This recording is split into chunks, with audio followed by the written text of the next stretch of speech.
Bonjour, voici une vidéo rapide sur comment appliquer l'algorithme de Kosoraju très simplement. Donc la première chose qu'on va faire, c'est faire des parcours en profondeur. Donc si vous ne savez pas ce que c'est, bah, il faut chercher. Et on va faire des parcours en profondeur sur des sommets au hasard jusqu'à ce qu'on puisse plus, jusqu'à ce qu'on ne puisse plus le faire. Et on passera donc à un autre sommet. Par exemple, si on commence ici par 0, on fait le parcours en profondeur à partir de 0, on regarde les voisins, il n'y en a pas. Donc c'est la fin de traitement pour 0 et on écrit 0. Ensuite, on prend un autre sommet au hasard. Par exemple, prenons 2. J'ai pris vraiment, on aurait pu prendre n'importe lequel autre.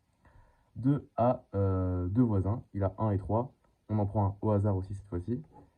Donc on regarde 1, on regarde les voisins de 1. 0 a déjà été visité précédemment et 2 est déjà visité actuellement. Donc c'est la fin de traitement pour 1, on écrit 1. Ensuite, on visite 3.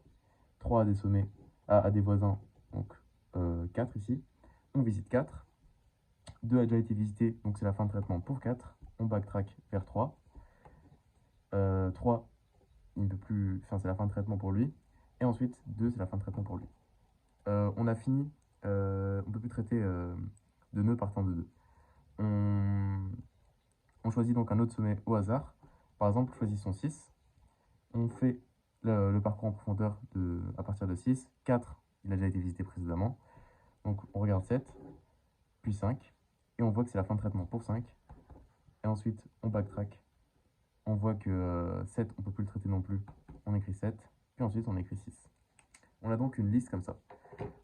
Cette liste, ce qu'on va faire, c'est on va l'écrire à présent dans l'ordre contraire. Donc 6, 7, 5, 2, 3, 4, 1, 0. Et maintenant, ce qu'on va faire, c'est on va juste faire des parcours en profondeur en partant à chaque fois du premier terme de la liste. Donc par exemple ici, on commence par 6. Et cette fois-ci, donc les parcours en profondeur, on les fait sur le graphe transposé. C'est-à-dire le même graphe mais avec les flèches dans l'autre sens. Là par exemple, on part de 6. On fait un DFS à partir de 6, on ne regarde plus la liste. Donc ça nous emmène vers 7, et c'est tout. Et c'est la fin du DFS.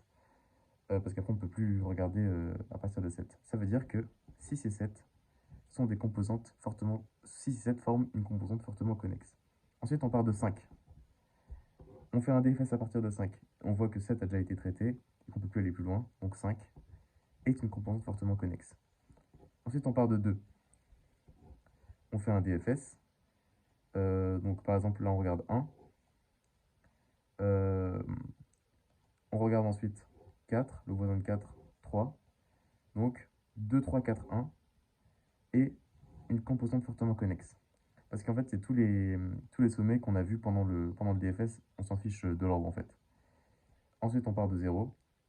On fait le DFS à partir de 0. On voit qu'on peut plus regarder d'autres sommets. Donc 0 est une composante fortement connexe. Pardon. Donc, toutes les composantes fortement connexes du graphe d'origine sont 6, 7, 5, 2, 3, 4, 1 et 0. Et voilà.